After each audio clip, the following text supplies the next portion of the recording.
ಆಚಿ ಮಸಾಲ ಎಂತ ಅಡಿಗೆಯ ರುಚಿಯಾಗೋ ರಹಸ್ಯವು 20 ರೂಪಾಯಿ. ಚಾಮರಾಜನಗರ ಶೂಟೌಟ್ ಪ್ರಕರಣಕ್ಕೆ ಮೆಗಾ ಟ್ವಿಸ್ಟ್ ಸಿಕ್ಕಿದೆ. ಹೊರಬಿದ್ದಿದೆ ಸತ್ತ ಮೂವರ ಮರಣೋತ್ತರ ಪರೀಕ್ಷೆ ವರದಿ. ವರದಿಯಲ್ಲಿ ಸಾವಿನ ನಿಖರ ಕಾರಣದ ಬಗ್ಗೆ ಉಲ್ಲೇಖನೂ ಕೂಡ ಆಗಿದೆ. ಚಾಮರಾಜನಗರ ಶೂಟೌಟ್ ಪ್ರಕರಣಕ್ಕೆ ಮೆಗಾ ಟ್ವಿಸ್ಟ್ ಸಿಕ್ಕಿರೋದು. ಸತ್ತ ಮೂವರ ಮರಣೋತ್ತರ ಪರೀಕ್ಷೆಯ ವರದಿ ಹೊರಬಿದ್ದಿದೆ. ವರದಿಯಲ್ಲಿ ಸಾವಿನ ನಿಖರ ಕಾರಣದ ಬಗ್ಗೆ ಉಲ್ಲೇಖ ಕೂಡ ಆಗಿದೆ. ಶಾರ್ಟ್ ಗನ್ನಿಂದ ಹತ್ತಿರದಿಂದಲೇ ಶೂಟ್ ಅನ್ನ ಮಾಡಿದರ ಬಗ್ಗೆ ಉಲ್ಲೇಖ ಆಗಿದೆ. ನಿನ್ನೆ ಬಿಜೆಪಿ ರಾಜ್ಯಾಧ್ಯಕ್ಷ ವಿಜಯೇಂದ್ರ ಆರೋಪವನ್ನ ಮಾಡಿದ್ರು. ಸೊ ಆ ಆರೋಪ ಇವತ್ತಿಗೆ ನಿಜವಾಗಿದೆ. ಹತ್ತಿರದಿಂದಲೇ ಶೂಟ್ ಮಾಡಿದ ಬಗ್ಗೆ ರಿಪೋರ್ಟ್ ಹೇಳ್ತಾ ಇದೆ. ನಿನ್ನೆ ವಿಜಯೇಂದ್ರ ಆರೋಪ ಇಂದು ವರದಿಯಲ್ಲಿ ಉಲ್ಲೇಖ ಆಗ್ತಾ ಇದೆ.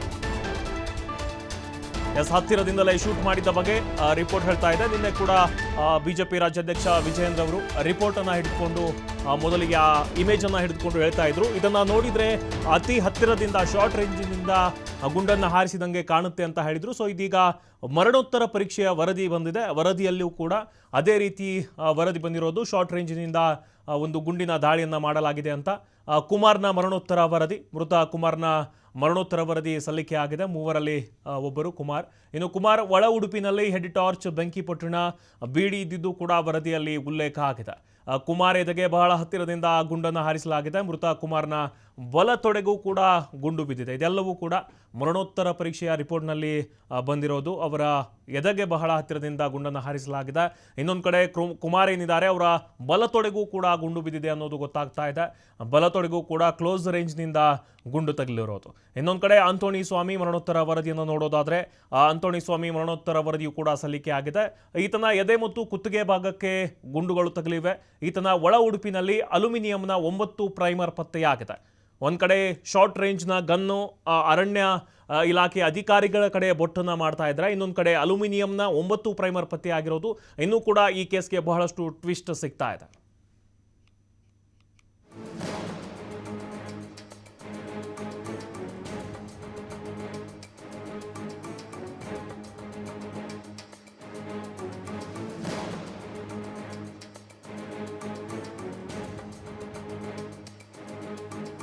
ಆಂಟೋನಿ ಸ್ವಾಮಿ ಮರಣೋತ್ತರ ವರದಿಯು ಕೂಡ ಸಲ್ಲಿಕೆ ಆಗಿದೆ. ಈತನ ಎದೆ ಮತ್ತು ಕುತ್ತಿಗೆ ಭಾಗಕ್ಕೆ ತಗುಲಿವೆ ಗುಂಡುಗಳು. ಇನ್ನು ಈತನ ಒಳ ಉಡುಪಿನಲ್ಲಿ ಅಲ್ಯೂಮಿನಿಯಂನ 9 ಪ್ರೈಮರ್ ಪತ್ತೆ ಆಗಿರೋದು. ಸೊ ಇದು ಇಂಟ್ರೆಸ್ಟಿಂಗ್ ಅನಿಸ್ತಾ ಇದೆ. ಆಂಟೋನಿ ಸ್ವಾಮಿ ಮರಣೋತ್ತರ ವರದಿಯು ಕೂಡ ಸಲ್ಲಿಕೆ ಆಗಿದೆ. ಹತ್ತಿರದಿಂದಲೇ ಗುಂಡು ಹಾರಿಸಲಾಗಿದೆ ಎಂದು ಕೂಡ ಉಲ್ಲೇಖವನ್ನು ಮಾಡಲಾಗಿದೆ. ಈತನ ಎದೆ ಮತ್ತು ಕುತ್ತಿಗೆ ಭಾಗಕ್ಕೆ ಗುಂಡುಗಳು ಬಿದ್ದಿವೆ. ಈತನ ಒಳ ಉಡುಪಿನಲ್ಲಿ ಅಲ್ಯೂಮಿನಿಯಂನ 9 ಪ್ರೈಮರ್ ಪತ್ತೆಯಾಗಿವೆ. ಕುಮಾರ್ನ ಒಳ ಉಡುಪಿನಲ್ಲಿ ಬೆಂಕಿಪೊಟ್ಟಣ, ಬೀಡಿ ಇದೆಲ್ಲ ಕಾಮನ್ ಅನಿಸುತ್ತೆ. ಬಟ್ ಆಂಟೋನಿ ಸ್ವಾಮಿಯ ಮರಣೋತ್ತರ ವರದಿ ಏನಾಗಿದೆ ಅದರಲ್ಲಿ ಅವನ ಒಳ ಉಡುಪಿನಲ್ಲಿ ಅಲ್ಯೂಮಿನಿಯಂನ ಪ್ರೈಮರ್ಗಳು ಪತ್ತೆಯಾಗಿರೋದು ಇನ್ನಷ್ಟು ಕೂಡ ಕುತೂಹಲವನ್ನು ಮೂಡಿಸಿವೆ. ಈತನ ಒಳ ಉಡುಪಿನಲ್ಲಿ ಅಲ್ಯೂಮಿನಿಯಂನ 9 ಪ್ರೈಮರ್ ಕೂಡ ಪತ್ತೆಯಾಗಿರೋದು ಹಲವು ಅನುಮಾನವನ್ನು ಮೂಡಿಸಿದೆ ಮರಣೋತ್ತರ ಪರೀಕ್ಷೆಯ ವರದಿ.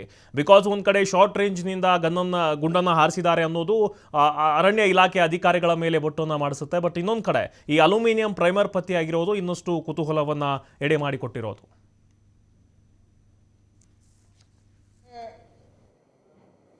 ಹೊಸ ತಿರುವುಗಳನ್ನು ಪಡೆದುಕೊಳ್ತಾ ಇದೆ. ಯಾಕೆ ಮಾತನ್ನು ಉಲ್ಲೇಖ ಮಾಡ್ತಾ ಇದ್ದೇನೆ ಹೇಳ್ತಾ ಇದ್ದೇನೆ ಅಂತ ಹೇಳಿದ್ರೆ, ಆಗಸ್ಟ್ 15ನೇ ತಾರೀಕಾದಂಥ ಈ ದುರ್ಘಟನೆ ಆತುರವಾಗಿ ಡೆಡ್ ಬಾಡಿಗಳನ್ನ ಪೋಸ್ಟ್ ಮಾರ್ಟಮ್ಗೆ ಕಳಿಸ್ಕೊಡ್ತಾರೆ. ಆದರೆ ಇಷ್ಟು ದಿನಗಳು ಕಳೆದರೂ ಕೂಡ ಪೋಸ್ಟ್ ಮಾರ್ಟಮ್ ರಿಪೋರ್ಟ್ ಏನಾಗಿದೆ ಇವತ್ತು ಕೂಡ ಸರ್ಕಾರ ಅದ್ರ ಬಗ್ಗೆ ಹೇಳಿಕೆ ಕೊಡೋದಕ್ಕೆ ಸಾಧ್ಯ ಆಗಿಲ್ಲ. ಪೋಸ್ಟ್ ಮಾರ್ಟಮ್ ರಿಪೋರ್ಟ್ ಏನು ಅಂತೇಳಿ ಇವತ್ತು ಕೂಡ ಬಹಿರಂಗ ಪಡಿಸೋದಕ್ಕೆ ಇವ್ರ ಕೈಲಿ ಸಾಧ್ಯ ಆಗಿಲ್ಲ.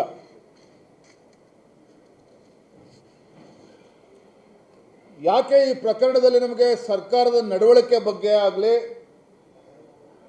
ಅರಣ್ಯ ಅಧಿಕಾರಿಗಳ ನಡವಳಿಕೆ ಬಗ್ಗೆ ಆಗಲಿ ಅನುಮಾನಗಳು ಹುಟ್ಟಾಗ್ತಾ ಇದೆ ಅಂತ ಹೇಳಿದ್ರೆ, ದಯವಿಟ್ಟು ನಮ್ಮ ಪತ್ರಿಕಾ ಹಾಗೂ ಮಾಧ್ಯಮದ ಸ್ನೇಹಿತರು ಭಾಳ ಹತ್ತಿರದಿಂದ ಈ ಫೋಟೋವನ್ನು ಗಮನಿಸಬೇಕು.